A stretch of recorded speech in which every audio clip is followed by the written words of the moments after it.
Hey, how's it going, everybody? My name is Evan McElroy, and I'm here with my dad, Jack, who started McElroy Rare Bible Page Collections, what was it, 1990? Yeah. And it's been since rebranded as McElroy Rare Bible Collection. You can find us online at www.mcelroyrararebiblecollection.com. And we're here today just to talk a little bit about the history of the company and how my dad started it back in the 1990s. Well, what happened was, first of all, I have a family-owned business called McElroy Electronics Corporation. And then shortly after getting saved in 1978, I became interested in where did the Bible come from. As a result of that, I became very interested in the King James Bible. And in the late 80s, I ran right along. I've gotten financial newsletters trying to keep up with what's going on in the world. And in one of those letters, there was a stuffer that was offering leaves from a first edition King James Bible. And I thought that was just fantastic. And I ended up buying one. It was a page that had Isaiah 9:6 on it, which was, I thought, a great verse. So I thought, because of some of the successes that we've had in business, I thought it would be a great idea to offer for me to obtain one of these first edition King James Bible and then offer leaves for sale to other believers such as myself. So that's how it all started. So you were impressed with the product, impressed with what you got, and you wanted to share it with other people, and that's how you initially got involved. Right, exactly. So one of the main things that I found out really quickly about dealing with rare Bibles or Bible leaves in particular is that you can find a whole lot of them online. In your case, you got a first edition King James leaf with the Isaiah 9:6 on it, correct? Right, that's right. So, like I said, you can find a lot of them online, but there's really no way of telling with any sort of confidence that the leaf that you're purchasing or maybe purchasing is actually from a first edition. So back when you got involved in this, how did you make that determination? How were you sure of, the edition, the printing, and all of that? That's a good question. And here's the story. What I was most interested in is the first printing of the King James Bible. When it was first printed, it was a big pulpit Bible, what they call it a folio. And it would sit on the pulpit and people would read out of it. It was printed in black letter, which is like a Gothic typeface. And the first printings of the King James are rare. There was, matter of fact, Charles Ryrie had one that just recently went off at a Sotheby's auction for somewhere in the $140,000 price. And the way you can tell, or the way I could tell that the book that I purchased back in 1990 was a first edition, first printing King James Bible, was that there is a certain reading in Ruth 3:15 that says, "He went into the city," referring to Boaz. And in later printings of the King James, it said, "She went into the city," which would refer to Ruth. And it's the he that's called the Great He Bible that was first printed. And there are a really limited number of those, and that's why they bring the higher price.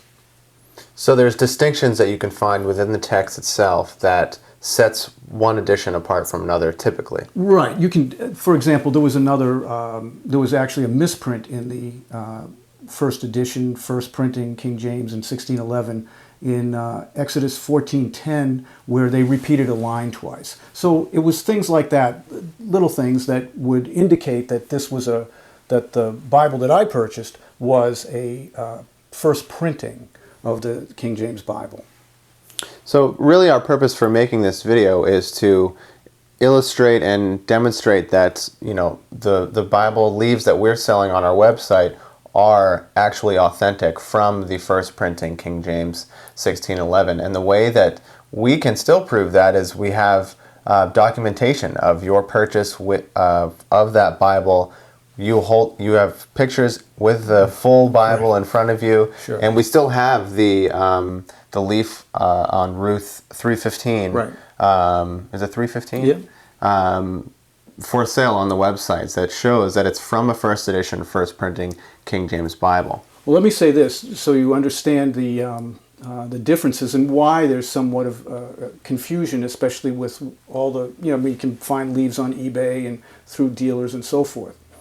And that is, after the first printing was called the Great He Bible. That was in 1611. And then immediately thereafter, between 1611 and 1613, there was another folio that was printed called the Great She Bible. And it looks similar to the first edition or the first printing He Bible, except it says she in Ruth 3:15. But the pages begin and end with the same words. It's a pulpit Bible. It looks the same. And then to make matters worse, there was another reprint done, and the pages again in the black letter typeface and so forth, done in 1617, 1634, and another edition done in 1639-40. So you can see that, and none of these bring the same price as a Great He Bible or even a Great She Bible. The 1617, the 34, and the 39-40, they're not as rare or even as collectible as the first printings of the book. So the thing is, all these leaves are out there, but you can never be absolutely certain, unless you trust whoever you get it from, that it was from a first printing. That was the thing that was important to me, not the look, but the actual edition, because I wanted one from one of the first ones ever printed. And that's, from a book collector's standpoint, they want the entire book. But in my case, I wanted leaves from that first printing. Right. And so just to make sure, there's a lot of kind of generalization where the first edition, so to speak, doesn't really mean too much because it can cover all those different years. Well, it does, in as much as it's the first printing that you really wanted. Yeah, that I really wanted, right, and was interested in. That's what we're offering. But these other people have sold these things, and they say, well, they're all first editions. Right. Well, give me a break. They're not all first editions. They look the same, but they're not. I mean, for example, there have been reprints done. Actually, the Bible that I read, as my everyday Bible, is a 1611 reprint with Roman type that was done recently by Oxford University Press. And okay, and it's a commemoration for the 400th year anniversary, but it's certainly not a first printing, first edition. Right. So, as we said, there's a lot of confusion when you're trying to go online and purchase some of these leaves. We hope that this has served as a little bit of just giving you some clarity as to what you're purchasing and giving you confidence in what you're purchasing and knowing that it is actually a first edition, first printing, what we say it is. Right. And we can show that by the pictures, and we still do have the Ruth 315 leaf available for sale. So, and a couple other things I might mention. Back in when I first did this project over 25 years ago, I had cataloged every leaf that we had, and I think we sold a bunch of them. We had ads in Arts and Antiques, Biblical Archaeology Review, Christian History Magazine, the Robb Report. We were all over the place back in those days, and we sold lots of the leaves, and we had some remaining. And I hadn't done anything on this since the late 90s.